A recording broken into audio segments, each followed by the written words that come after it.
parte nacionalista. La crítica es errónea, decíamos, porque los monjes que civilizaron y enseñaron a hablar predicaban en filipino, en idiomas filipinos, no en español. Lo que sucedió fue que las élites nativas se ilustraron en español y fue imitado por la población urbana. La razón por la historia y la cultura filipinas, los documentos de interés histórico, lingüístico y literario, todos están en español, todos los archivos están en español. En español se escribieron todos los clásicos de la literatura filipina, las gramáticas de las lenguas locales. El español predominó y sigue predominando porque era la lengua con más hablantes en el español.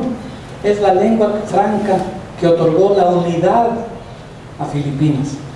Las Filipinas obtuvieron su unidad en esa atomización de idiomas y de culturas solo a través del español.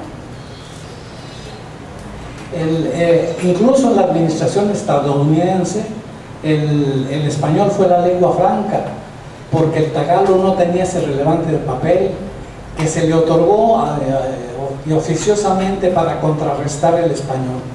¿Por qué?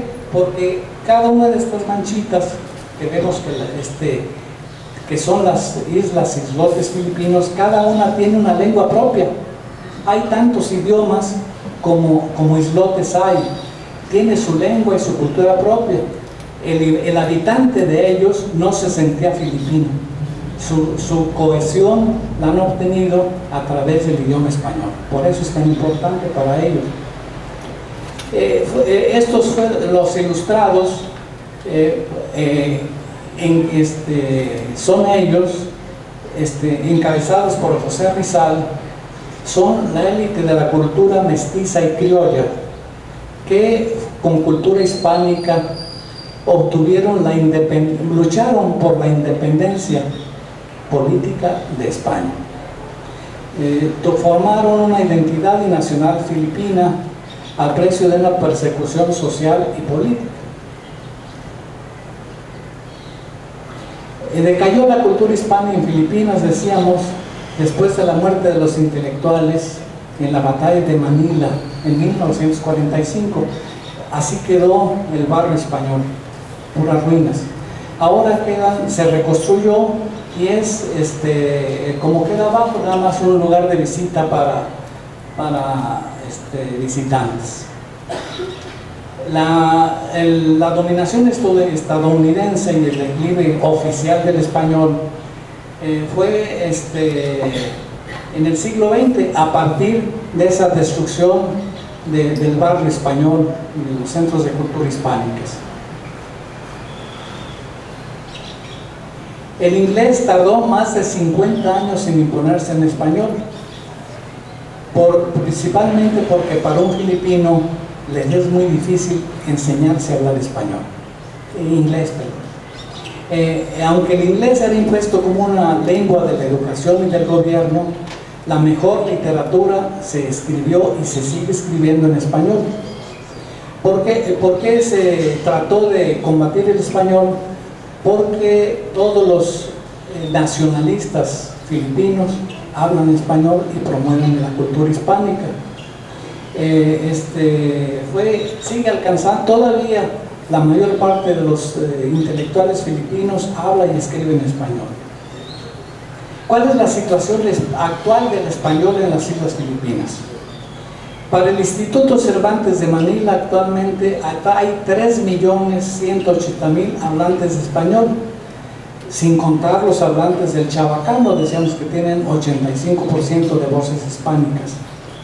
El español fue el idioma oficial hasta la promulgación de la Constitución del 73 y la asignatura obligatoria en universidades hasta 1987. El uso del español ahora como primera lengua filipina es casi anecdótico.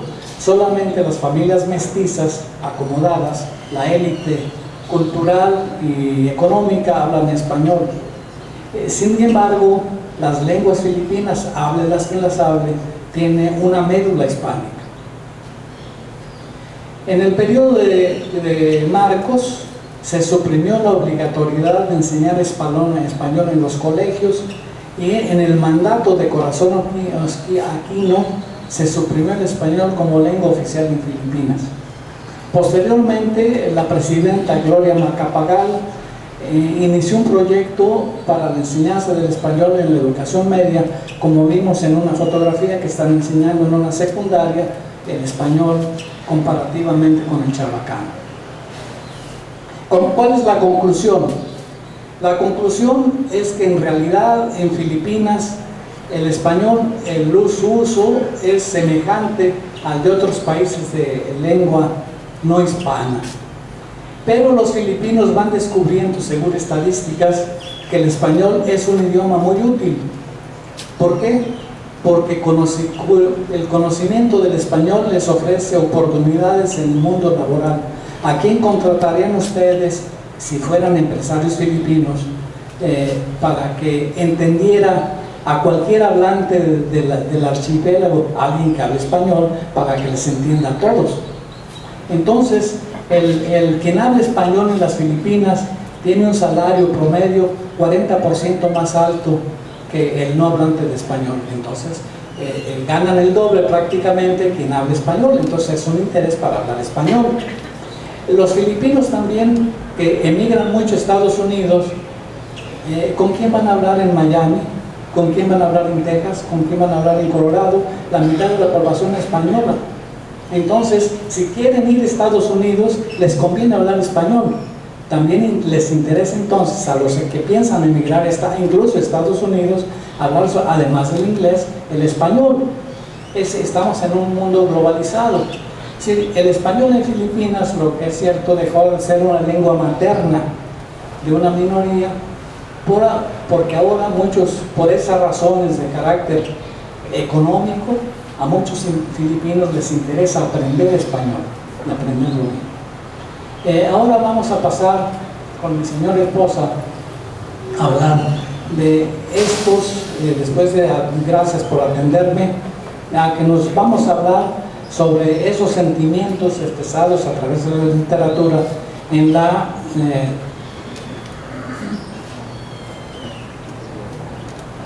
segunda.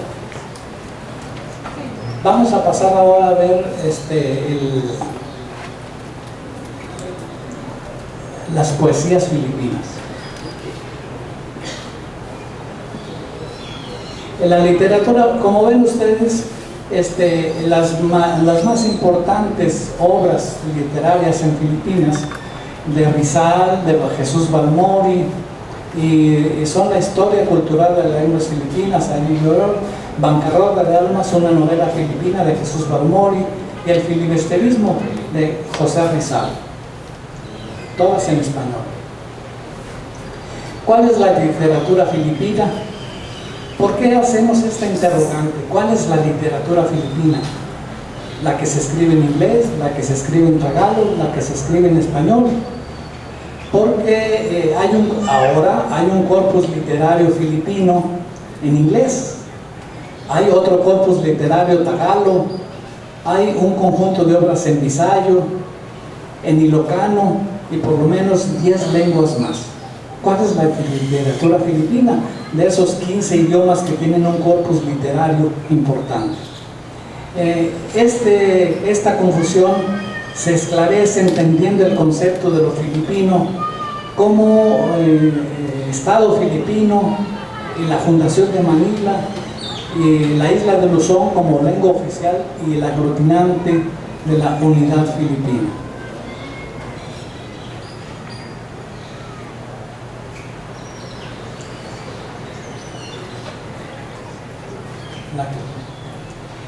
Son los estados étnicos de filipinos, son los estados prehispánicos de tagalos, ilocanos, pampagueños, bicolanos, visayos, los Numá de Mindanao, esos que viven en palafitos, los moros de los sultanos, acordemos que también hay moros, asiáticos, chinos.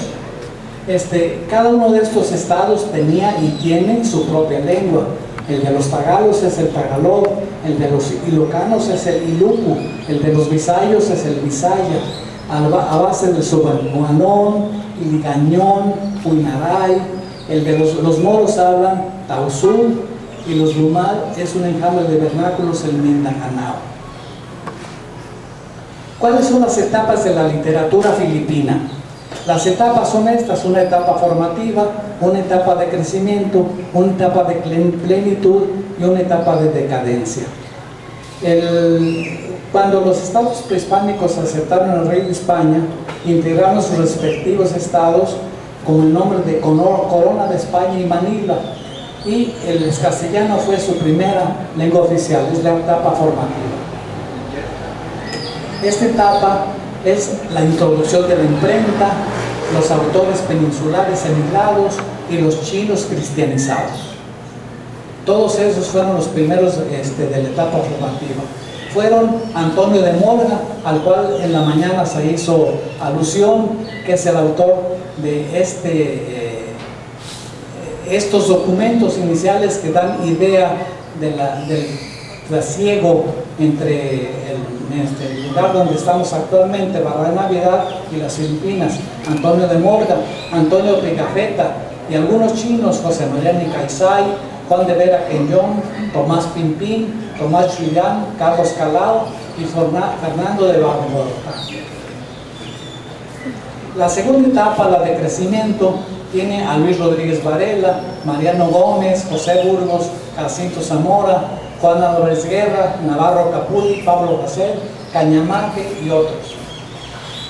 La plenitud es la etapa de los clásicos, la crema innata de la literatura filipina: Pedro Paterno, José Rizal, Marcelo del Pilar, Mariano Ponce, Graciano López, Antonio Luna, Gregorio Santiago, Apolonio Mavini, y después Cecilio Apóstol, Jesús Balmor, Pacífico Victoriano, Manuel Bernabé y Claro Rey.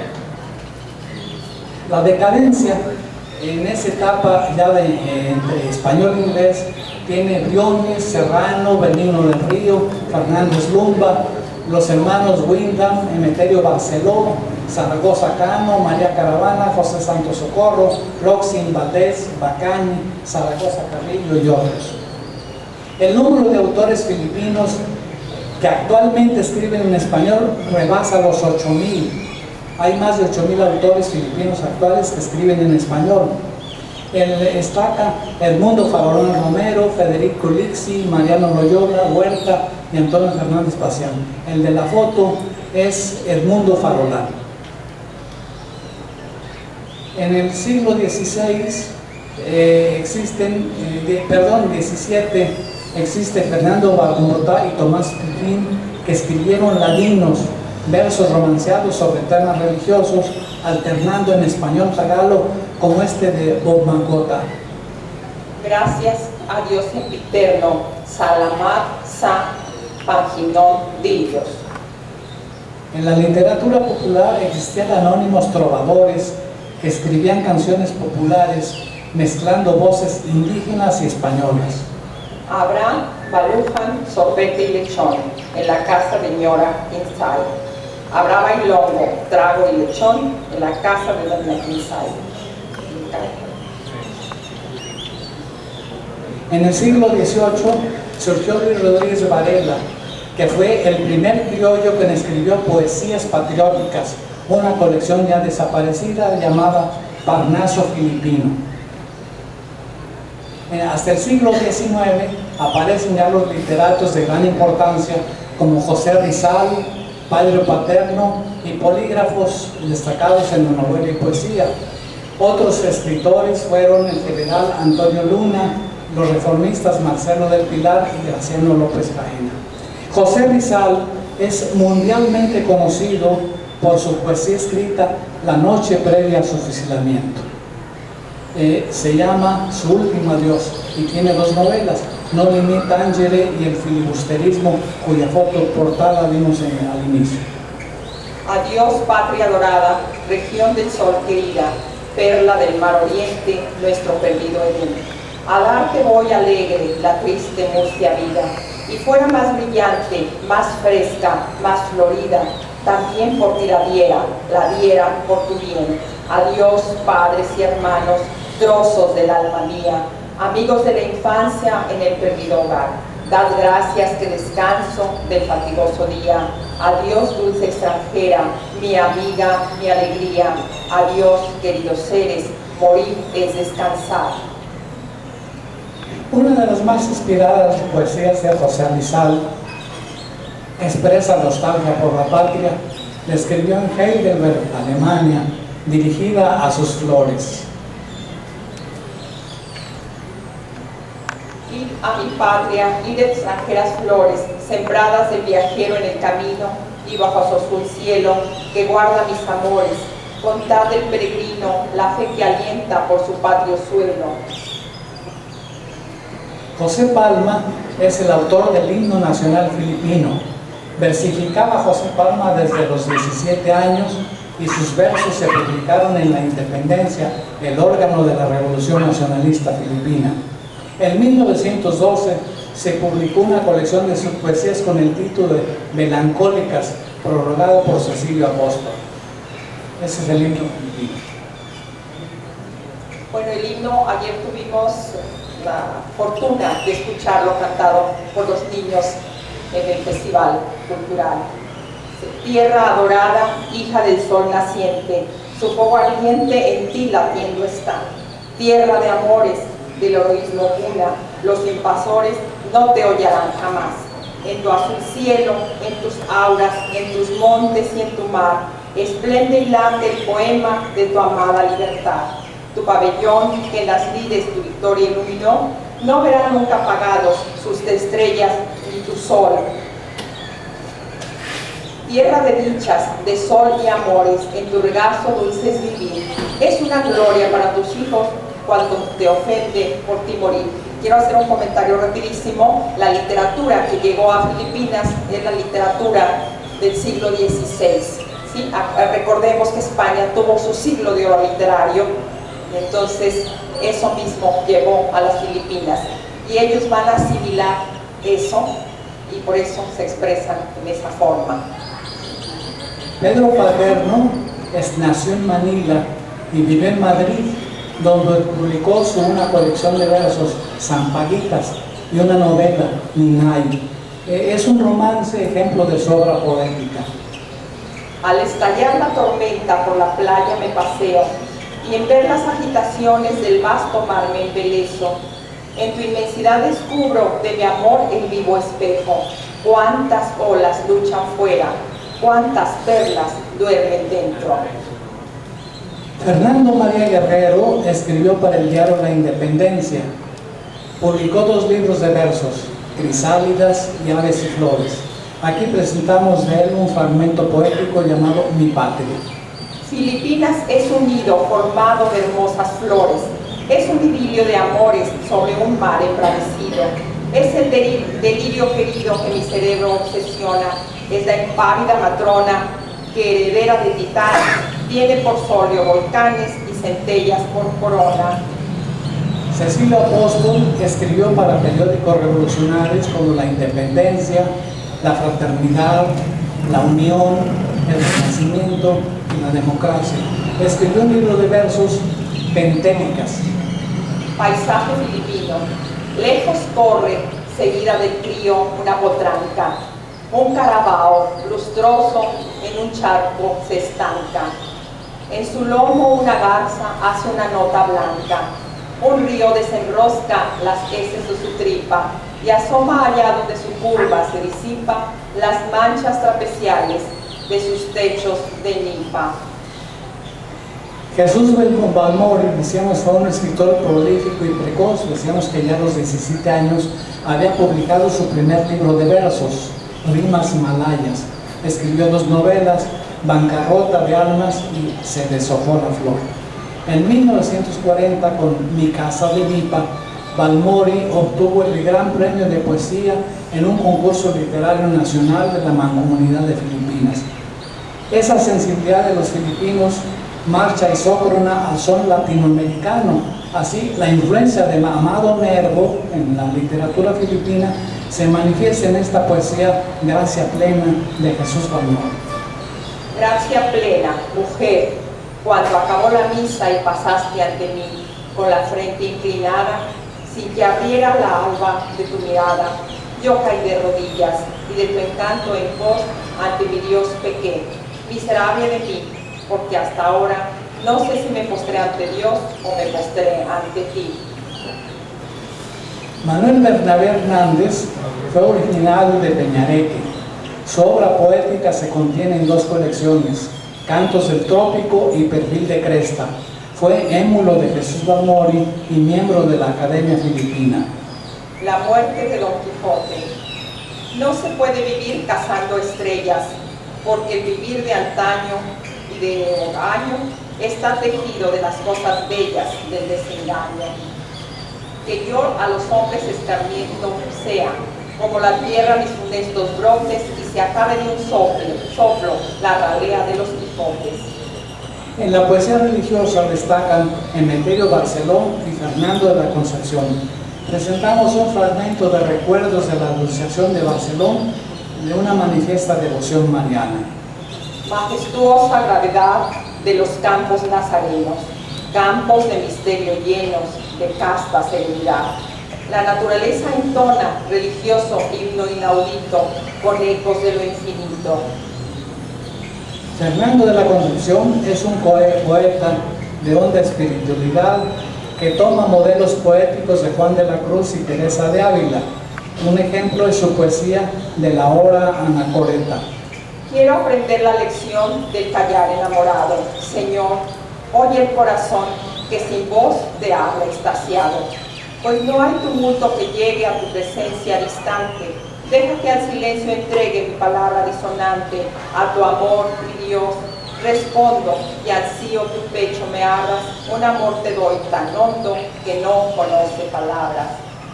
Francisco Zaragoza, director de la Academia Filipina hasta 1990, es el último gran poeta de esta generación. De su libro Emocionario presentamos Melancolía. En las serenas aguas de los lagos hay como una sutil melancolía, nostalgia de pretéritos, halagos, de recuerdos, de amor, de lejanía. No sé qué oculta relación alienta entre mi alma y el místico paisaje, que su melancolía en mí fermenta como un acto de extraño vasallaje. De los escritores del siglo XX, el que más destaca es Claro Mayo Recto, nacido en Tiayón, quien murió en Roma a consecuencia de un ataque cardíaco. Sus últimas palabras, reflejo de su amor a la patria, fueron: qué terrible es morir lejos del terreno. Escribió artículos periodísticos, ensayos, especialmente contra la política norteamericana en Filipinas. El más conocido y popular fue Monroísmo Asiático. Su obra literaria se compone de un libro de versos, Bajo los cocoteros, y dos obras teatrales, Solo entre las sombras y La ruta de Damasco. En su juventud escribió teatro y poesía. Una de sus poesías juveniles fue Dálagas Filipinas, un poema sobre la mujer filipina. Una dálaga es una muchacha. Talle gentil y esbelto como enhiesta palmera, donde alegres laboran las abejas su miel, con suave ritmo que los nervios exasperan, como si fuese espíritu de un viejo moscatel, todo un conjunto armónico y grato que envidiaba dálagas del terruño, el poeta os saluda. En el campo literario, entre las escritoras destacan Esperanza Baxter, Evangelina Guerrero Zacarías, Adelina Gurrea y Nilda Guerrero Barranco. Rizal, el patriota que amó Filipinas, con amor tan sólido y voluntad tan recia, que cual nazareno, sabiendo su sino, iba al holocausto lleno de grandeza, iba a Filipinas a entregar su vida. No solo una vida, 100, si 100 tuviera, su ominoso crimen, amar a la patria, que execrable idea, quererla. María de Laia Gurrea Monasterio nació en 1896 en La Carlota, la ciudad de Negros Occidental, y falleció en Madrid en el 71. Fue periodista, poeta, dramaturgo. Esa es la casa de ella. Sus obras son un libro de narraciones, Cuentos de Juana, 3 libros de poesía, A lo largo del camino, Más senderos y navegados, y un auto histórico satírico filipino. Ganó el premio Sobel con Caleidoscopio Espiritual, libro de cuentos, poesías y prosa lírica, colaboró en periódicos y presentamos Nocturnal de Evangelina Guerrero. Los jardines se aduermen bajo el azul milagro de la luna que sueña en la noche serena. Cada estrella que surge en el cielo lejano es ilusión que vibra y palpita y se aleja. Y en la tácita calma de la noche y la luna, mi corazón es flor que en sus manos se entrega. Cantares, mis anhelos, mis quimeras espuma, de la mar que entre sombras meditando se aquieta. El Teatro de Manila. Cuando los norteamericanos impusieron el inglés en las Islas Filipinas, en el sistema educativo, la manera más segura que encontraron para presentar la protesta fue presentar obras de escritores hispano-filipinos, evitando la censura norteamericana, el teatro. Así se disfrazaba la protesta y así el teatro cobró en Filipinas una importancia política y literaria. Francisco León Song, en su obra El pasado que vuelve, retoma las obras de José Rizal y las convierte en protesta contra la cultura estadounidense, mostrando cómo la influencia sajona daña la cultura filipino-hispana. Ideas semejantes aparecen en sus obras teatrales de Jesús Balmori, como esto que dice filipinizada a los filipinos, yo diría mexicanizada a los mexicanos. Filipinizados, clama que son, desde la tribuna Grisal, desde Bagumbayán y Luna, desde Cabanaután. Filipinizados, dejad la túnica prestada para que no os denuncien en medio del camino. Abandonad el idioma que no os pertenece, la moda que os ridiculiza, todo lo que os afea y os arruina y os deshonra. Filipinizaros, para que vuestras mujeres vuelvan a ser un sueño de poetas y vuestros hombres tornen a ser los Magini de vuestros decados gloriosos, los Gregorios del Pilar del Paso de Tirado. Filipinizaros por amor a Dios, por amor a la libertad, por amor a nuestra raza. Otros dramaturgos destacados en el siglo XX fueron Alejos Valdés Pica con Salomé, obra inspirada en Oscar Wilde, Luis Nolasco con La verdad de las verdades, Antonio Serrano con Orgullo de Rosa, Guillermo Rodríguez Rivera con El Caserón y Los Fueros Filipinos. Severino Reyes, escritor, escribió El Cablegrama Fatal, cuyo tema es el cablegrama de Colaviejo, anunciando el fusilamiento de José Rizal. Francisco Verona y Ramón Torres escribieron Los hijos de Sisa. Sisa es uno de los personajes de Rizal en No Limit Angeli. Muchas gracias por su atención, esperamos no haberlos cansado.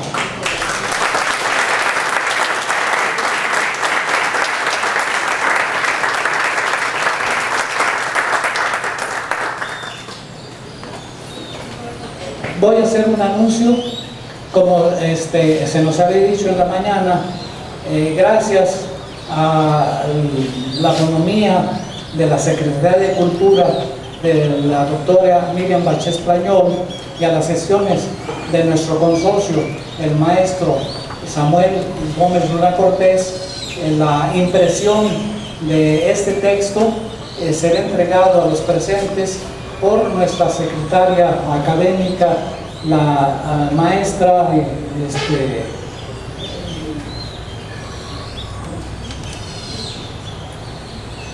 Rosy Guerra, nuestra secretaria Rosy Guerra, les va a entregar, no sé si allá o aquí, los dulces son, quien quiera el texto lo tiene Rosy Guerra, se lo puede pedir.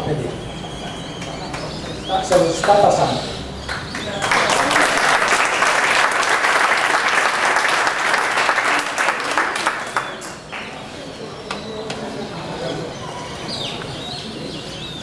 Muchas gracias, doctor Silvano Hernández, por su importantísima presentación. Doctora, muchas gracias.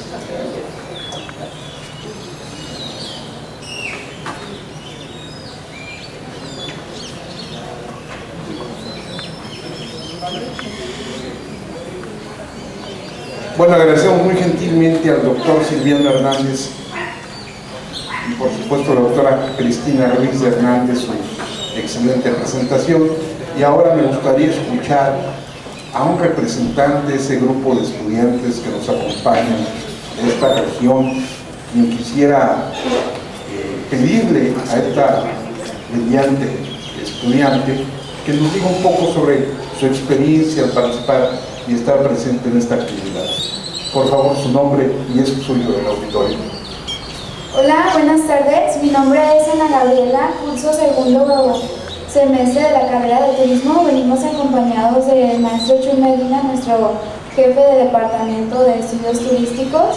Para nosotros es un honor y un placer estar el día de hoy aquí. Desde que comenzó la feria, el día de ayer, se dio muy formal, muy bonito el reconocimiento desde los himnos nacionales y pues más que nada pues estamos agradecidos con ustedes por habernos invitado y con el maestro, y creo que como pueblo es un lugar muy bonito. En las encuestas que estábamos trabajando en el proyecto de investigación, platicando con los canadienses y con las personas de Estados Unidos, nos dijeron que sí, que contaban con hoteles bien, con restaurantes bien.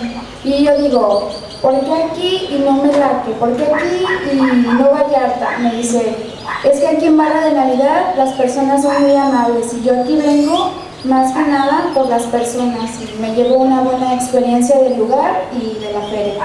Gracias.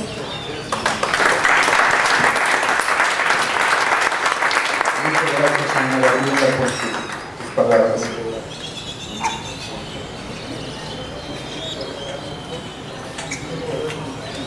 Antes de dar por terminada esta magnífica sesión, esta jornada que ha llevado un par de días, quisiera pedir a nuestro amigo, a nuestro hermano, el primer secretario y cónsul de la Embajada de Filipinas en la República Mexicana, a nuestro amigo Ángelo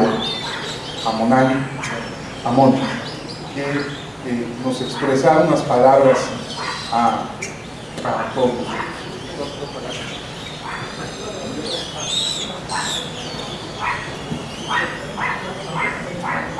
No importa si es chabacano o tagalo. Sí. En representación de la Embajada de Filipinas en México, encabezada por nuestro embajador Catalino Renate Dillem Jr., quiero aprovechar esta oportunidad para expresar nuestros agradecimientos más sinceros por la organización de este evento muy relevante.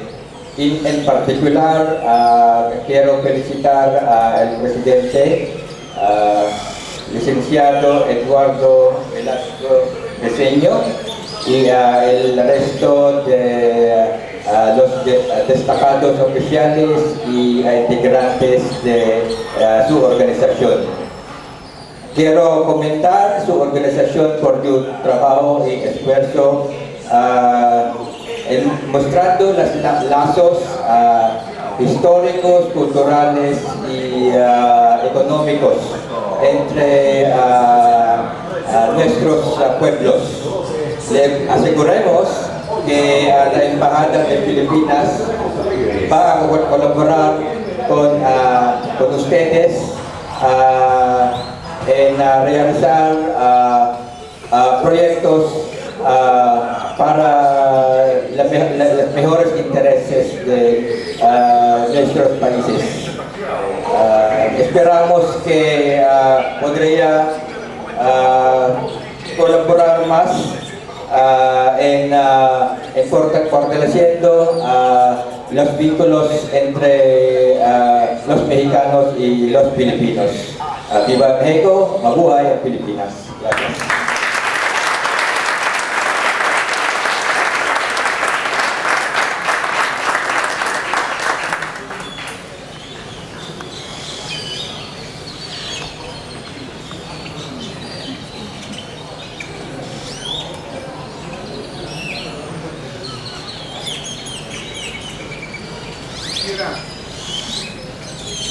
Antes de concluir esta ceremonia, quisiera también presentar y reconocer a Luis Ernesto Dávila Rodríguez, coordinador general de los eventos, y quien ha hecho este sueño de amistad y fraternidad entre Filipinas y México, en este marco esplendoroso, con la calidez de sus habitantes, sea posible.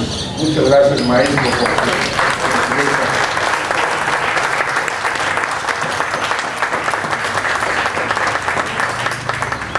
Y ahora finalmente quisiera pedir a nuestro amigo el doctor Nabor Denis Domínguez, quien es el coordinador del capítulo Costa Sur de esta Junta, de la Sociedad de Geografía y Estadística del Estado de Jalisco, que tenga el honor de dar por clausurado los trabajos de esta jornada, de este par de días de trabajo, de hermanamiento y de intercambio de ideas. Doctor Denis, por favor.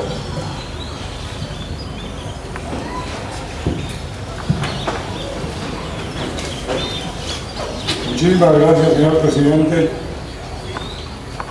Realmente creo que soy portavoz de todos ustedes, que hemos tenido una experiencia maravillosa.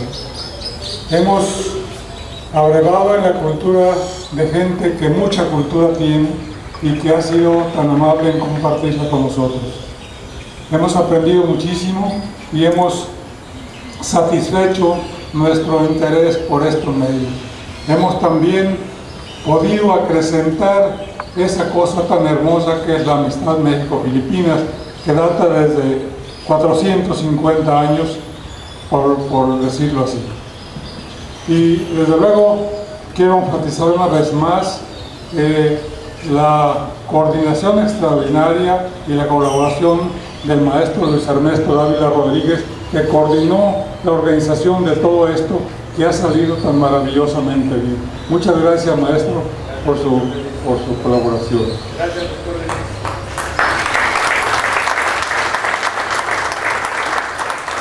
Y ahora, con la honrosa representación del licenciado Eduardo Velasco Briceño, presidente de nuestra benemérita Sociedad de Geografía y Estadística del Estado de Jalisco, siendo las 16:15, me permito declarar clausurada esta sesión académica para celebrar el 450 aniversario de la expedición Legazpi Urdaneta hacia las Filipinas.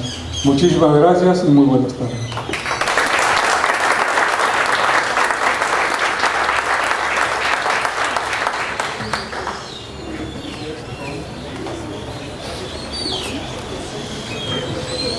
Y por supuesto a Luis Sandoval, quien estuvo en los controles y quien presentó este magnífico audio. Muchas gracias. Julio Sandoval. Gracias.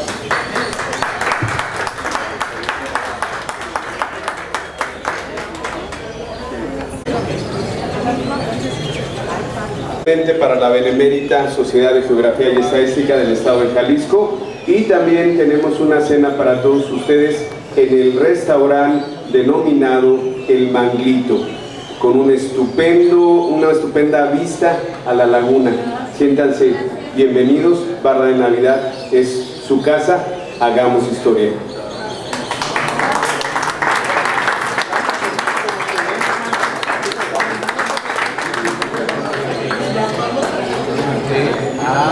Fue derrotado por los indígenas en Alima. Después envió a Juan de Ábalos, que conquistó pacíficamente Sayula, Zapotlán y Zapalco, fundando así la provincia de Ábalos. Pero también fue derrotado por los indios de Colima. Tuvo que mandar Cortés a Gonzalo de Sandoval, que había pacificado Oaxaca, quien por fin conquistó el reino y fundó la ciudad de Colima el 25 de julio de 1523. Y, como dato curioso, según algunas fuentes, en 1528 descubrió el puerto de Navidad. Una vez hecha la fundación de la villa de Colima, Cortés envió a su sobrino don Francisco Cortés de San Buenaventura para que conquistara y reconociera la costa del Mar del Sur, para descubrir si tenía puertos. En esa época el transporte ideal era el barco. Ya desde 1513 Vasco Núñez de Balboa había descubierto el Océano Pacífico. Francisco Cortés de San Buenaventura comenzó la exploración el año de 1524 en el Valle de Cihuatlán. El primer punto que tocaron fue el Valle de Xochimilco, luego el Valle de Autlán, a la que el capitán Juárez describió como una ciudad de 1200 casas con tianguis y una gran producción de grana cochinilla. Llegaron hasta el hoy Valle de Banderas, donde Francisco Cortés protagonizó un episodio de cobardía que indignó a sus soldados, quienes finalmente lograron imponerse un número muy superior de indígenas en la batalla que le dio su actual nombre al valle. De allí, capitán Francisco Cortés pasó por Iztapa y el hoy Río Ameca para llegar al Tuito. Siguiendo la ruta de la costa pasaron por Chola, Chamela, Cuistla y regresaron a Cihuatlán y finalmente a Colima 5 meses después de su partida, feliz luego de agregar una rica y enorme tierra a sus conquistas. Pero la llegada médica del ambicioso y temerario Nuño Beltrán de Guzmán, quien con el apoyo de la corona fundó el reino de Nueva Galicia, vino a poner freno a la expansión de Cortés y sus aliados en la costa del actual Jalisco. 10 años después, según Tello, el territorio comprendido entre Compostela y Colima continuaba perteneciendo a la Nueva España.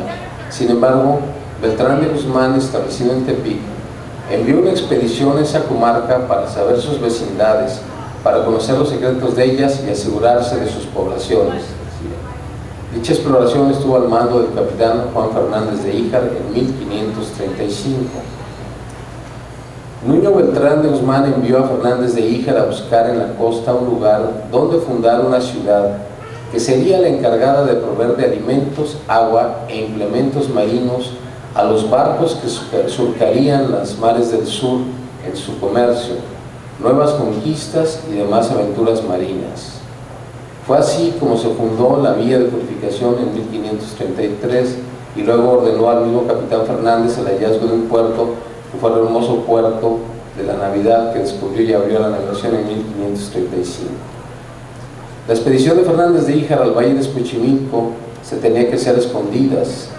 Más que una expedición de descubrimiento, se estaba invadiendo el territorio del enemigo, Hernán Cortés.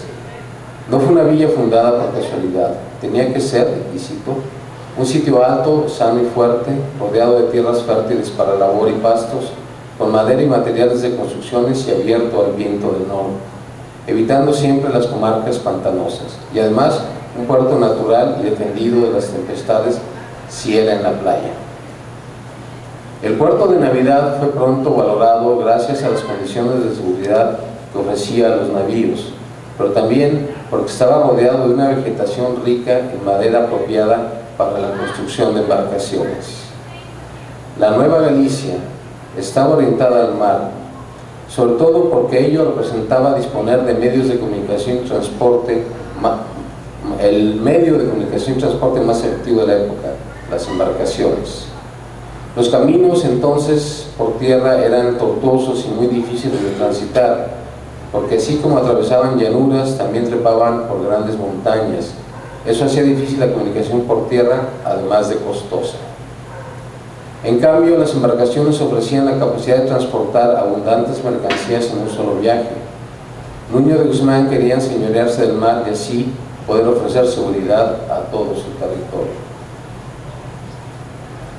El licenciado Lorenzo Lebrón de Quiñones, miembro de la audiencia de Nueva Galicia, describió en 1554 la abundancia de madera que ofrecían a sus alrededores el puerto de Navidad. Había erectos y copiosos árboles como la ceiba, el palo santo y el guayacán, sólidos y adecuados para construir embarcaciones. Y él mismo platica: al cortar y labrar la madera es muy blanda y después de seca muy fuerte, dura, liviana y no le entra la bruma. Y así se hacen algunos navíos en aquella costa y salen excelentes. Sobre esta madera abundante, nos recuerda Yáñez, donde la naturaleza fue pródiga en recursos naturales, belleza tropical, bañada por el mar Pacífico, surcada por la exuberante vegetación de maderas finas, el cedro, la caoba, la primavera, la rosa morada, la parota, el cóbano, el guayacán o el barcino, tan abundantes que sirven de leño o circundan terrenos como postes abrazados en alambres de púas. Nos explica Aristarco Regalado que el 25 de diciembre de 1540, con el desembarco del virrey Antonio de Mendoza, el puerto adquirió un nombre, la Navidad, por ser la fecha en que arribó el virrey, y una nueva vocación, al pasar de fondeadero a astillero, donde se construyeron las embarcaciones que más tarde llegaron a Asia. También, según Regalado, los documentos conocidos confirman que a la larga el astillero y el puerto de la Navidad, aunque estaba más cerca de Purificación, la villa fundada por Juan Fernández de Híjar y territorio de la Nueva Galicia de Beltrán de Guzmán, se administraba desde Colima, convirtiéndose así en el último punto costero de la Nueva España hacia el norte, antes de las costas de Nueva Galicia. En este nuevo puerto iniciaron las primeras expediciones españolas en el Pacífico septentrional. El 1 de noviembre de 1542, por ejemplo, una expedición marítima encabezada por Ruy López de Villalobos partió rumbo a Asia, compuesta por 6 navíos que habían pertenecido a Pedro de Alvarado. Posteriormente, el 27 de junio de 1543, 2 embarcaciones de Juan Rodríguez Cabrillo partieron del mismo puerto con el objetivo de realizar una exploración en el litoral más allá de las costas de California. Así, el puerto de la Navidad se había convertido en un sitio de marineros, aventureros, exploradores del mar y para todos los que abrigaban la ilusión de llegar al Asia. Su posición geográfica privilegiada lo convirtió en sede para investigar las corrientes marinas del Pacífico y para armar una expedición que lograra el anhelado tornaviaje a Asia. El 13 de diciembre de 1557 se reforzó el astillero que ya existía, se aceleró la construcción de embarcaciones y se hicieron los trabajos necesarios para que el puerto tuviera las condiciones para lanzar desde la Nueva España las expediciones asiáticas. Por órdenes del rey, el virrey Luis de Velasco encargó a Miguel López de Legazpi y al monje Andrés de Urdaneta que encontraran la ruta de regreso desde Asia y encomendó al capitán Juan Pablo de Carrión ocuparse del astillero de la Navidad y de supervisar la construcción de las embarcaciones. El capitán Carrión le pidió al alcalde mayor de Autlán que rehabilitara los caminos, cortara árboles, transportara la madera, reuniera a los oficiales, maestros y obreros en el puerto de la Navidad para comenzar con la construcción de embarcaciones. Los gastos totales de la encomienda rebasaron la suma de 245,000 pesos. Esta inversión provocó una fuerte derrama económica sobre el puerto de la Navidad y sus habitantes. Nos recuerda nuevamente Aristarco Regalado que el 9 de agosto de 1565 uno de los navíos de la expedición de Miguel López de Legazpi, construido en el astillero de la Navidad y comandado por Alonso de Arellano, ancló en el puerto luego de haber navegado en los mares de Asia. La odisea para encontrar la ruta de regreso desde las Filipinas al fin se había logrado. Con esta hazaña inició un fabuloso comercio lucrativo entre Asia y la Nueva España. En el puerto de la Navidad había gran actividad en la construcción de barcos, la planeación de expediciones y el buceo de perlas. Paradójicamente, este episodio fundamental marcó el fin de las 2 décadas y media en que el puerto de la Navidad tuvo una vida de prosperidad y desarrollo. El puerto de la Navidad estaba llamado a ser naturalmente lugar de enlace entre ambas regiones continentales y entregarse a una nueva vocación, la del comercio. Los productos exóticos de Asia desembarcarían en la Navidad y en Colima, en Autlán o en Purificación se organizaría la vida comercial. Sin embargo, como ha sucedido innumerables ocasiones en la historia de las civilizaciones, cuando los poderosos comerciantes de la Ciudad de México conocieron del exitoso tornaviaje, presionaron al virrey para que se estableciera al puerto de Acapulco como sede de la que más tarde sería llamada Nao de China. Acapulco está más cerca de la Ciudad de México y por ello se disminuían los costos del transporte de mercancías a la capital de la Nueva España. Las presiones de los comerciantes fueron tan fuertes que justo después de la muerte del rey Luis de Velasco, los magistrados de la Audiencia de México ordenaron la destrucción del astillero y el abandono total del puerto de la Navidad, de tal suerte que no quedara la menor duda de que el lugar de ingreso de los productos asiáticos a la Nueva España era el puerto de Acapulco. Guadalajara volvió a encarar a México, como lo hizo en el caso del Mixtón, con motivo de la destrucción del astillero de la Navidad, y reclamaron su reapertura. El procurador de Guadalajara, Juan de Segura, reclamó en 1569 que se reabriera el puerto de la Navidad, pero como suele suceder, al final se impuso la capital de la Nueva España, y así terminó malograda la primera quimera de la costa sur de Jalisco, el primer capítulo de la interminable historia de la tierra pródiga aquí en la Bahía de Navidad. Muchas gracias.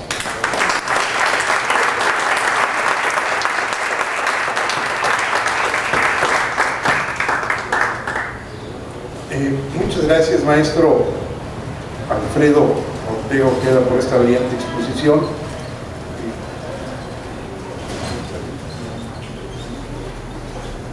El maestro Ortega Ojeda abre un espacio para preguntas, comentarios. Le pido que tengamos tiempo suficiente para que dé respuesta a las mismas. La voz está con ustedes. Adelante, maestra. Yo quiero felicitar al maestro porque no solamente cuenta la historia, sino la integra hermosamente con la literatura de Yáñez. Eso parece como un trabajo diferente. Muchas gracias. La verdad es que para mí, que llegamos hace más de 20 años a esta tierra pródiga, pues fue un descubrimiento esencial haber podido leer esta novela de Agustín Yáñez, porque poca gente ha logrado retratar de esa forma lo que es esta tierra, lo que es esta costa. La manera, aunque es una de las, comentaba yo, de las odiseas más tardías de la costa de Jalisco, ¿no? Porque primero fue la de Navidad, después la de Chamela y después la de Tecnacatita, que se narra pero reúne todas las características de esas pequeñas historias románticas y trágicas de cosas anhelos que se buscaron, se pelearon y finalmente no se lograron, ¿no?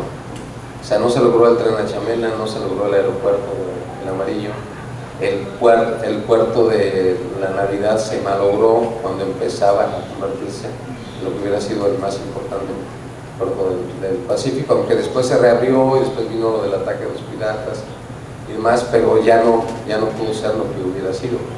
Y yo creo que Yáñez, además, como la flora, la naturaleza es parte esencial de esta historia, porque la madera con la que se hizo los barcos estaba aquí, no la tuvieron que traer de México, ni de España, ni de ningún lado, eran los árboles que habitaban esta zona antes, incluso la llegada de los habitantes prehispánicos. Y eso también, pues Yáñez, no hay nadie que lo pueda decir mejor de lo que hizo, pues por eso también es parte de la historia. Muchas gracias. Yo también quisiera felicitarlo por la manera magistral en cómo toma el tema del ex gobernador Agustín Yáñez, magistralmente describe la tierra pródiga y bueno, con esa esperanza que el desarrollo de la Costa Alegre ahora con proyectos importantes de llevar a realizarse el aeropuerto de Chamela, parece ser que ya lo están discutiendo. Ojalá que ese sueño de la tierra pródiga, del Amarillo y de todos estos personajes que de alguna forma, estoy seguro, el gobernador Agustín Yáñez inspiró la historia de la expedición de la Navidad, también para darle ese carácter de expedicionario al Amarillo, pero expedicionario de tierra y de costas y de bahías, se fueron descubriendo poco a poco en nuestra Costa Alegre. Ojalá que esa bonanza de la tierra pródiga sea ahora una realidad y que el tiempo de las grandes expediciones y esa bonanza regrese a nuestro pueblo. especialmente por la visita de la Cruz de las Sierras. Muchas gracias, muy bien hecho. No, muchísimas gracias por ese comentario, porque además es algo importante, porque la cuarta saga de la costa, diríamos, es precisamente la Costa Alegre. Este proyecto, que ya muy moderno, muy reciente, de que esto finalmente se desarrolle un área importante, el aspecto turístico, los aspectos primarios de agricultura, pesquería y demás que lo complementan, ¿no? Y bueno, pues ese es el anhelo en el que estamos, digamos, todos involucrados actualmente, que esta parte sur de la costa de Jalisco alcance un desarrollo adecuado, pero también armónico con la naturaleza, ¿no? Porque allá, con la Bahía de Banderas, que no existía en los tiempos que hablamos de estas sagas, ahora es una ciudad enorme, compleja, pero tampoco es la mejor idea de lo que es el desarrollo de una costa.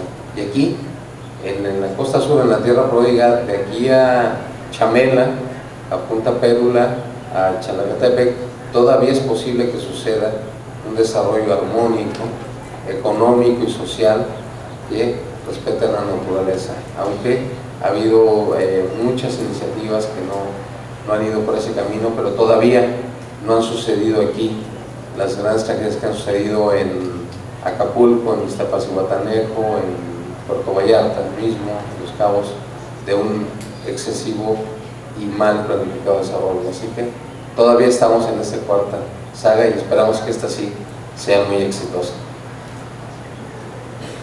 Adelante, doctor. A manera de anécdota, o digamos también histórica, yo creo que la tierra pródiga de Agustín Yáñez de alguna forma forma un parteaguas también en el conocimiento de esta región. Era desconocido totalmente para los políticos, para los industriales y para todos los demás, era totalmente desconocida esta zona. El amarillo, Rodolfo Paz Vizcaíno, que menciona a Agustín Yáñez, logra de alguna manera llamar la atención y él despierta el interés sobre la zona, si ustedes quieren, el interés histórico. El amarillo trajo personalmente a Agustín Yáñez, lo trajo personalmente a que conociera la tierra, porque Yáñez no conocía esta tierra, es oriundo de Guadalajara, él conocía los altos de Jalisco y todo lo demás, pero la parte propiamente de la costa era totalmente desconocida para él. Le impactó tremendamente, y con su sensibilidad literaria hace la descripción que ya transcribió el maestro Ortega de una forma magistral. Realmente esto fue una especie de detonante, porque con esto abrió el interés de la gente, unos como interés turístico, otros como interés económico. Entonces recuerdo que era secretario de Comunicaciones y Transportes el arquitecto Lazo, que por cierto murió en un accidente de aviación, y él había autorizado que la carretera que venía a Guadalajara hacia la costa no llegara a Barra de Navidad por influencia del amarillo, iba de Guadalajara a Tenacatita justamente, no venía hacia acá. Después de la muerte del arquitecto Lazo, al cambio de administración, el licenciado González Gallo influyó de tal manera para que se cambiara el trayecto de la carretera. Hay una zona, si ustedes recorren del Rincón para acá, en donde se cambió la dirección de la carretera. Venía la construcción ahí, era más o menos los años 1952, y la carretera debió haber subido, después de que sube al puerto de la Huerta para acá, había de haber seguido por la franja izquierda de la sierra para bajar directamente al Pedregal. En cambio toma la parte derecha y hay una zona en donde después de que pasa el Rincón, pero que conozca la carretera le puede decir eso, ahí iba la carretera cuando viene el accidente del arquitecto Lazo y cambia el trayecto de la carretera. Entonces ya no va a Tenacatita, va a Barra de Navidad. se cambia esto y entonces encuentran que la carretera está sumida en un plano, y si ustedes ven de ahí para acá, hay dos curvas muy grandes que tienen que hacerse para poder llegar a la altura de que se llama Loma Alta, una loma que se llama Loma Alta. Esas curvas fueron las compensaciones para compensar la altura que la carretera había perdido al bajar hacia Tenacatita. Ahí se cambió la dirección y el destino propiamente de esta zona. El amarillo logró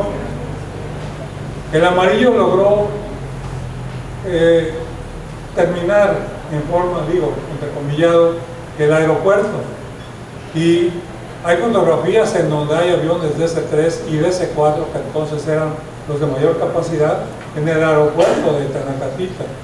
Efectivamente, todavía existe el aeropuerto, y durante la parte en que el general García Barragán fue secretario de la Defensa Nacional, él cada fin de semana utilizaba su avión para venir al aeropuerto ese y llegar a lo que sería la construcción que hizo en el Tecuani, parte de la construcción esta.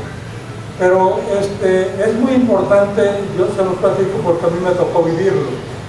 Después el amarillo, queriendo mantener el curso de esto, hizo una brecha particular queriendo desviar la carretera de ahí directo a Tenacatita para que no entrara Barra de Navidad. Él quería llevar el turismo a la bahía de Tenacatita y no a Barra de Navidad. Esto es importante dentro de la cosa histórica porque da un hito que está marcado en el camino de la carretera. Cuando se pensó construir el aeropuerto en Tenacatita, los ingenieros que lo proyectaron de cerca necesitaban maquinaria. Era muy difícil llevar maquinaria porque todo esto era brecha. Era una brecha que efectivamente entraba desde Autlán hasta acá, pasaba por Jaluco, bajo los palmares, muy románticamente, porque mientras se transitaba uno por ahí no le pegaba la sombra, pero en tiempo de lluvias era un lodazal, atascadero imposible de manejar. Él tuvo la feliz idea de llevar camiones pesados de más de 6 toneladas a Tenacatita desde Manzanillo, traídos por tren a Manzanillo y de Manzanillo a Tenacatita. Y para ellos inventó un método. Le puso una lancha a cada rueda del camión y se echó al mar con ella. Y logró llegar casi enfrente de la bahía, donde entra la bahía de Tenacatita, pero al entrar a la bahía de Tenacatita hay una parte rocosa en donde el mar es bastante rudo. Pues ahí, lógicamente, ese método que había funcionado a medias se desequilibró, las lanchas naufragaron, los camiones se fueron al fondo del mar, eran 3 camiones de ese tipo, y el amarillo que iba en uno de ellos duró 48 horas en un peñasco hasta que lo liberaron de ahí, que lo rescataron de ahí. Fue una de las partes interesantes del proyecto. Es una nota adicional, además, para el brillante trabajo del maestro Ortega.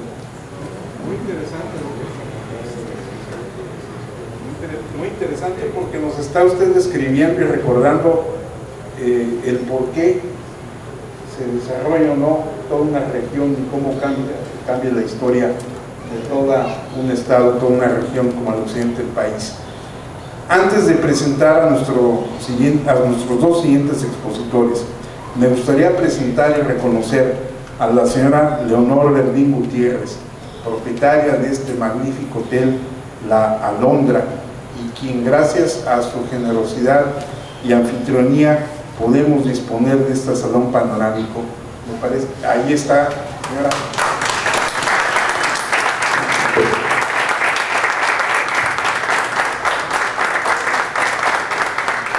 Muchas gracias. Y bueno, aquí está usted probando empíricamente por qué la bonomía de la gente que habita esta región es el principal valor agregado que tiene la belleza natural que ahora estamos contemplando.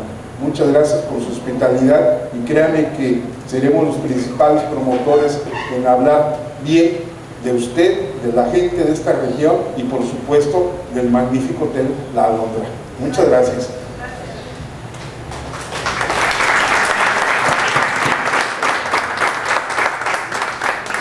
Despedimos a nuestro primer vicepresidente y al maestro Alfredo Ortega por su magnífica presentación, y ahora pedimos a la doctora Cristina Ruiz de Hernández y al doctor Silviano Hernández González nos acompañen al frente para la siguiente exposición. Doctor, maestro. Sí, Adnan. Sí, antes de pasar a la siguiente etapa, a mí sí me gustaría también destacar la importancia de un grupo de estudiantes de la licenciatura de turismo de la Universidad de Guadalajara, que haciendo un esfuerzo, porque estamos a final de ciclo y tienen muchas presiones, pero consideramos que era muy importante estar aquí desde el día de ayer, y creo que ha sido una experiencia vivencial muy importante, y yo quisiera que también se tomara en cuenta la presencia de nuestros alumnos, que de todo lo que hemos estado hablando, finalmente, generacionalmente, creo que a ellos les va a corresponder un papel muy importante, y que los chicos se sientan también que su esfuerzo valió la pena. Muy amable maestro, y pues bienvenidos, y esperemos que estas conferencias, estos eventos que han vivido, disfrutado y de los cuales han sido parte importante de ustedes, no solamente queden grabados en su vivencia académica, sino que también sea un evento que pueda marcar sus corazones, sus almas, y estén aún más orgullosos de pertenecer a este importante municipio, a ser quienes toman la estafeta de quienes ahora son sus maestros, líderes y ejemplos a seguir, y en unos años más sean ustedes quienes estén al frente dirigiendo y celebrando muchos años más de eventos académicos e históricos como estos. Gracias por su presencia y felicidades, y bueno, un aplauso a los jóvenes que están acá.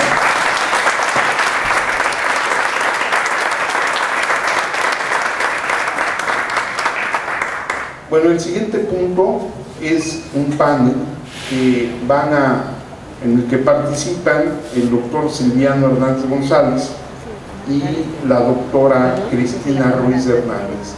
El tema que desarrolla el doctor Silviano Hernández es el español y las letras filipinas. La doctora Cristina Ruiz Hernández nos hablará sobre la literatura de las Filipinas. Cedo el uso de la voz a dos de nuestros más importantes consocios para que desarrollen estos temas. Gracias, y los recibimos con un aplauso.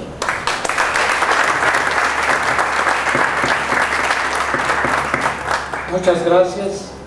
Estoy agradecido por esta oportunidad de platicar con ustedes de estos temas tan interesantes y tan importantes desde el punto de vista humano.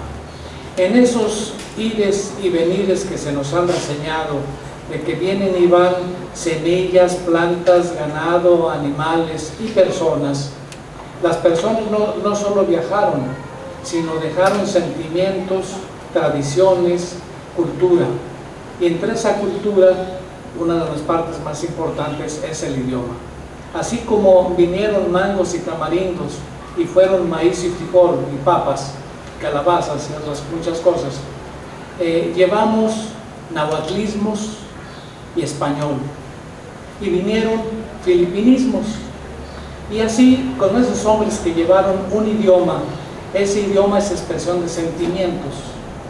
Entonces, además de ires y venires, de voces y de idiomas, fueron y vinieron sentimientos y tradiciones, cosas insospechadas de tipo cultural, además de voces, idiomas y sentimientos. Nos vinieron tradiciones que suponemos tan mexicanas como las peleas de gallos. Se fueron para allá y vinieron también de Filipinas los compadrazgos y las celebraciones de ritos familiares. los ahijados, de dientes, de ojo, de levantar de nacimiento, son costumbres filipinas que adoptamos nosotros. Otro tipo de adopciones culturales insospechadas son el periplo no solamente de Filipinas, México, de México, Filipinas, sino de que en muchas cosas de tipo cultural, México, a través de la etapa de barro de Navidad, se conformó en una etapa media de un ciclo Filipinas, México, España, España, México, Filipinas. Así como el español que llevamos en Filipinas fue un español adaptado con los nahuatlismos nuestros, también de aquí nos llegaron cosas de Asia, como tan tradicionalmente españolas como el mantón de Madilla, como ya nos había mencionado el ingeniero Raúl López en la mañana, pero también las peinetas de Carey, y no podemos imaginarnos una manola sevillana sin mantón de Manila o sevillana y peinetas de Carey, que son filipinas. Si una sevillana se viste de filipina. Sí, ese tipo de cosas es de lo que vamos a hablar. Yo voy a hablar en la primera parte del idioma español y después va a hablar mi señora esposa a limón sobre los sentimientos expresados a través de la poesía filipina. Vamos a ver cómo esos literatos filipinos se inspiran en la literatura mexicana, porque son sentimientos muy idénticos, y cómo nosotros entendemos perfectamente esos sentimientos del pueblo filipino expresados a través de su literatura, especialmente de su poesía y de su teatro. Voy a pasar a presentar esa manifestación de tipo cultural idiomático.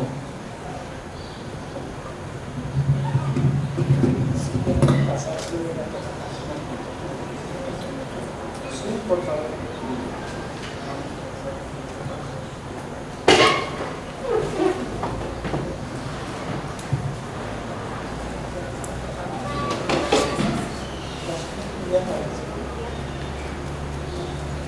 El tema es el español, las Islas Filipinas y el idioma español.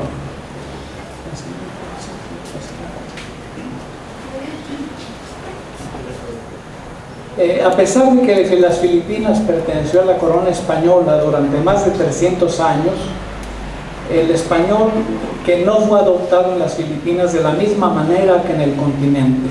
Su adopción fue diferente, porque no había más de 600 españoles por millón de habitantes en el archipiélago. Había una desproporción muy grande de los hablantes de español de los hablantes de idiomas locales. Pero adoptó un papel el español de lengua franca, un idioma que hablaban todos, porque una desgracia desde el punto de vista lingüístico y cultural para las Islas Filipinas son su atomización en miles de islas e islotes, cada una de ellas con un idioma propio. Así que hay tantos idiomas en las Filipinas como idiomas. Y entonces eso favoreció que el español se transformara en una lengua franca que pudiera ser entendido por todos. Fue la lengua general de las Filipinas. Los prohombres filipinos, como José Rizal, el equivalente a don Miguel Hidalgo en las Filipinas, habló y dejó todo su testamento en español. Los poetas epónimos de Filipinas, Fernando María Guerrero y Claro Recto, escribieron en español. El español fue hasta 1976 la lengua oficial, enseñanza obligatoria en las universidades. Un censo en 1990 señaló que había 2.658 hablantes de español. Mención especial merece el chabacano. Hay varios idiomas mixtos, el tagalog y chabacano. El más importante de ellos numéricamente es el chabacano. Esa es otra influencia del español. Se habla chabacano, pero el 80% de las voces del chabacano son españolas. Entonces es otra importancia del español, no el español puro, sino esa importancia que las voces españolas tienen en esos idiomas. Esos idiomas, el chabacano se localiza sobre todo en una zona que es la Zamboanga en Mindanao, es la zona española de las Islas Filipinas. A la llegada de los españoles en 1565, el español fue el idioma oficial de las Filipinas, lengua franca del país hasta el siglo XX. En 1863 se creó por la reina Isabel II un sistema de educación pública que impulsó el español en las Islas Filipinas. José Rizal, como habíamos dicho, escribió en español, lo mismo que los revolucionarios nacionalistas que buscaban la independencia de España, buscaban la independencia política, no la independencia cultural. De tal manera que toda su literatura y todos los hablantes nacionalistas hablaron en español y siguen hablando en español. La revolución se organizó, esa revolución de independencia de las Filipinas, de independencia de España, se organizó y difundió en español.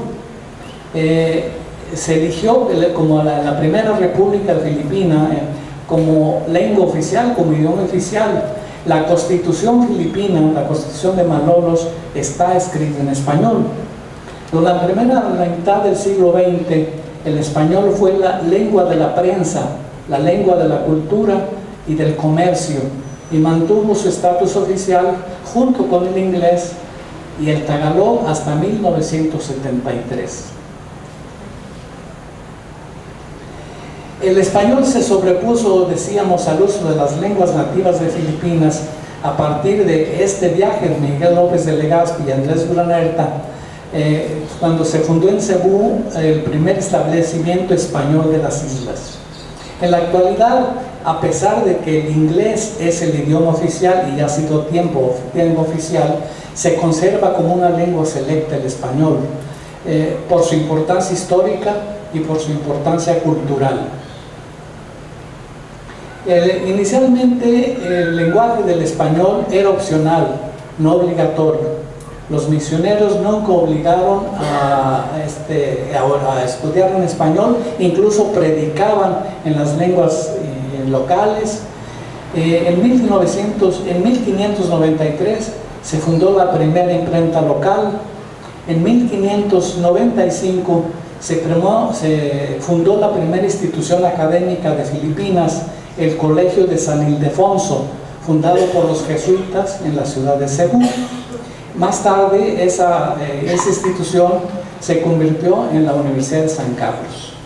En 1611 los dominicos fundaron en Manila la Universidad de Santo Tomás. Estas dos universidades se disputan de la primacía de la primera universidad asiática, la universidad de esas universidades.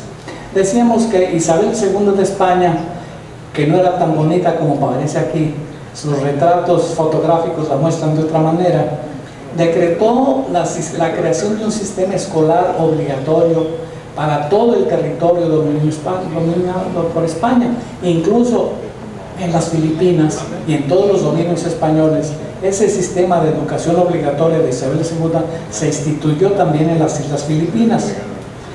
Se mantuvo así como una lengua franca del país, en la educación, en la prensa, en la economía, en la política. Incluso después de la dominación y anexión de Filipinas a los Estados Unidos, imponerse obligatoriamente la enseñanza del inglés en las escuelas públicas, el idioma español sigue siendo el principal medio de comunicación y el idioma que entienden todos los filipinos, además de que hablen chabacano, tagalog o inglés. Todos entienden español.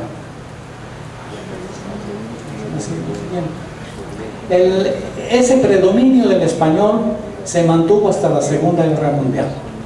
Durante la Segunda Guerra Mundial hubo un bombardeo de Filipinas y lamentablemente el lugar más bombardeado fue donde residía la colonia española y donde estaban los centros culturales de enseñanza y difusión del español. Ese barrio se llamaba de Intramuros, existe todavía como ruinas, vestigios históricos, y ahí empezó un declive oficial del idioma español. Ese idioma español es español entre comillas, porque ese idioma español que llevamos a las Filipinas los llevaron gente de aquí. Entonces no es un idioma español puro, es un idioma neogalaico como el que hablamos nosotros.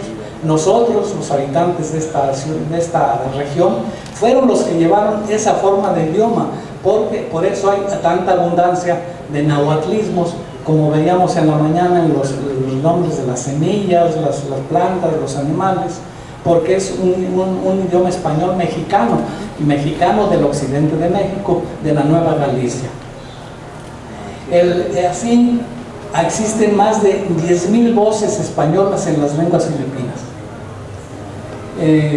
Especialmente 8,000 voces españolas en el tagalo, más o menos 6,000 voces españolas en el visayo y las otras lenguas filipinas. Se calcula que en el tagalo, que es el idioma más local, hay 20% de voces españolas, en visayo 30%, y decíamos en el chabacano, que es el más difundido de los idiomas locales, hay 85% de voces castellanas. Hay un texto en chabacano sobre los Lutao, los pobladores del mar de origen malayo, para que vean, ese es el chabacano. Es la naturaleza de esta clase de gente que no conoce ningún casa más que el minta. No maga sitio donde esto reuní, allí te demostrará siempre su inclinación, si donde ya nace, que esto te gusta más vivir una mar y talí su casa. Esto está colocan palo para plantar su casa, si hondo el agua, maga casa lejos de la playa. Esta clase de gente gende te gusta la tierra, entonces con estos gende te molesta, cultiva y sembra. Su único trabajo era pesca, y con te usa para cambiar cosas de tierra como palo para leña y trozo para casa. Es un trozo en tagalo. Sí, está hablando de los monolitos, casas que hacen sobre palafitos en el mar, y la gente que vive en ese lugar, que son los Lutao, que viven en esos palafitos y se dedican a la pesca y no les gusta sembrar ni andar en la tierra. Entonces todo lo consiguen a través de intercambiar pescado por calabazas o por comida terrestre. Sí, pero se los puse para que vean cómo es tan entendible el tagalo o en chabacano un texto para nosotros, igual para ellos entendernos a nosotros. Hemos visto ya las otras exposiciones, este mapa, en que nos muestra la ruta del tornagaje de López de Legazpi, que salen de Barra Navidad y llegan a las Filipinas, y de las Filipinas llegan al norte por vía de Baja California, llegan otra vez a Barra Navidad, y de Barra Navidad bajan a Acapulco. Es el mapa de López de Legazpi. La que sigue, por favor. El sistema numérico, el calendario, el tiempo son españoles. El chabacano o zamboangueño también se les llama, porque es de Zamboanga, es la lengua criolla formada por el español de Filipinas. En las islas de Zamboanga, Isabela, Davao y Luzón, que ven ustedes allí, es la parte media del archipiélago, es la parte más española. Los arcaísmos españoles en tagalo, ¿sí? Recuerden que ese español que se está hablando allá es español de 1500, no es el español actual, entonces está plagado de arcaísmos. como vapor. Sí, son arcaísmos más de escritura que fonéticos. Vapor, castila, cuarta, pera. La pera es la perra, la moneda.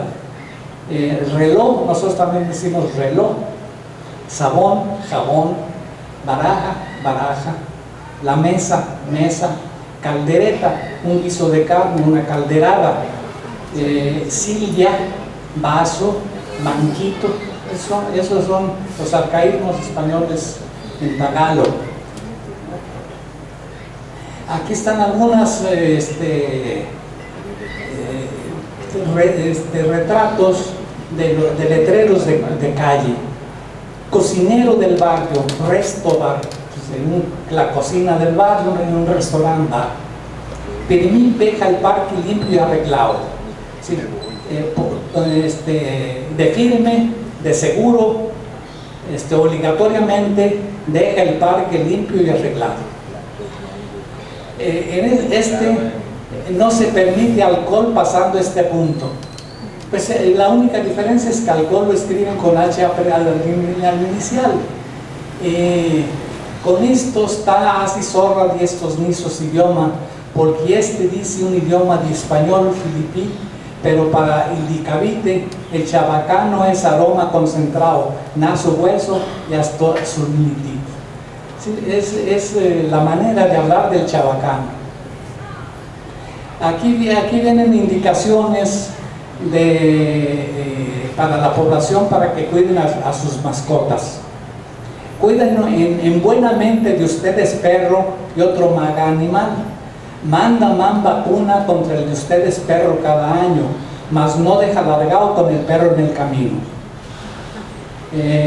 Si entre casa ya pudo morder el perro otro animal, limpia enseguida con el herida con agua y jabón. Anda derecho, consulta al doctor, a Nacerca Health Center, ya es el inglés.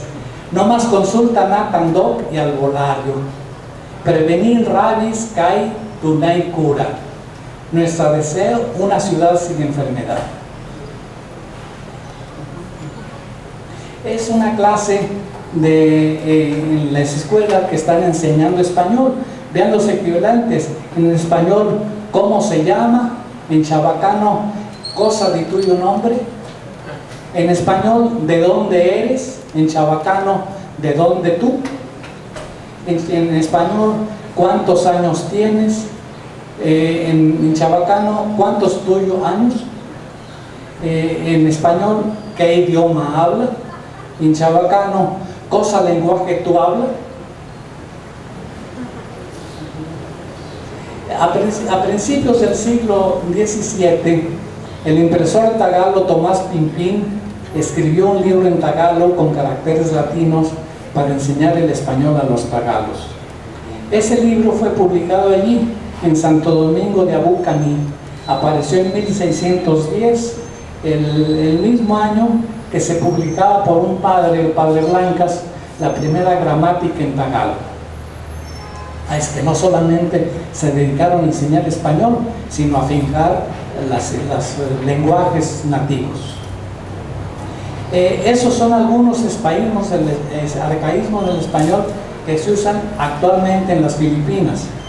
Aparador también usamos nosotros como ropero o gabinete, el aparador de la cocina. Bao, el bao para ellos es malo.